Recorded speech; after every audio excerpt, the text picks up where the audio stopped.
I hope your Memorial Day weekend kicked ass. I got to go see my pop. Also had some memories kind of drug up from childhood. Memorial Day is when it kind of marked the end of school for the year, start of summer.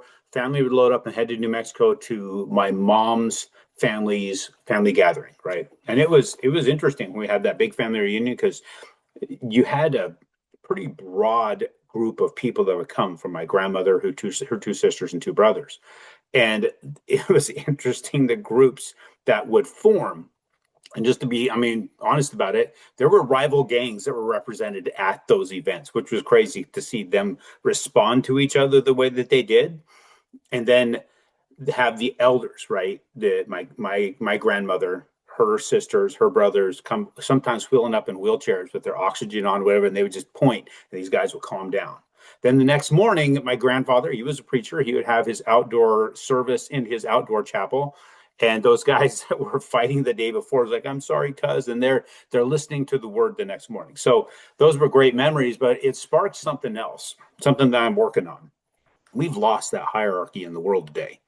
We've lost how the family works together and how the family unites to the same common causes. We've been fragmented, heavily fragmented. So I'm changing a lot of those things for my family, and I'll bring that along to you. And that's what's leading me to my next steps. And one of the reasons where I bring out to you guys, the trust situation, the holding company, the LLC structures, and the entity systems to be able to put that together, correct, connecting you with the right people. So if that's something you're like, hey, I need to have these things in place for the sake of my family. The life insurance policies, the trust, all these things. So that way, there's control over what happens when I'm gone. So that way, it doesn't get fragmented and dissipated like what's happened to the family as a whole. Then we can talk about that. Let's get connected. Let's talk about that. That's a big thing for me right now. So I'm heavily focused on, and I'm bringing my family along. I've got older adult children now. Now I have grandkids.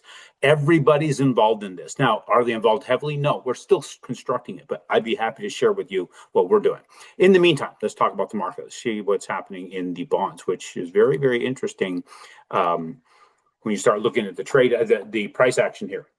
So, of course, we've been seeing the negativity from it all started back here. The negativity has come from what's going on in Iran and the Straits of Hormuz. But there has been talk over this weekend that there was Sunday, there was a deal worked out, whether it's temporary or whatever. But look at what happened. Big jump. So that just the news of that created this massive jump, and gaps like to close. Now, we had a gap down that hadn't closed yet. So that if it doesn't close in a couple of trading sessions, then it's just going to go into normal trading typically. Now we have this gap up, possibly might close, right? It hit the top of this channel that I had drawn. Now this could come back and we hit the bottom of it. We in the next couple of trading sessions and close this gap, and it's on track to do that. So we're at a peak that I don't know that we will get the benefit of this in the rates for a couple of days until it settles in to see if this is just a knee-jerk reaction by the market. And it is just pent-up capital that got injected into it as we see this big jump. It's going to see what happens if this deal doesn't work out the way the market wants it to. We're on our way down anyway, right? So we're above this line here that's been established as kind of a floor in the past. We have below it, we have now, it looks like one of the moving averages, which is just a 15-day moving average, is right below it. That right there acts as a floor. But also, we've got this channel could be pushing it right down. We also have this gap that needs to close, may or may not close. So all those things are playing a part in it right now. I don't know if we're going to see any benefit from that jump up. At least if anything, we know that's heading in a direction. But this downward channel might still have some pull.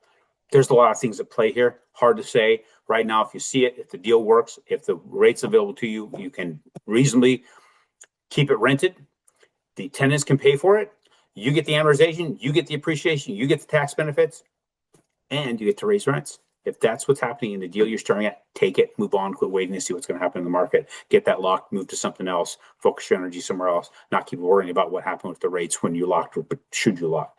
I would pull triggers. That's just what I would do, but that's Aaron Chapman. I will give you guys a report on Friday, how this all ended up. Unless something crazy happens, then I'll have to come back around then. Oh, if you didn't get it,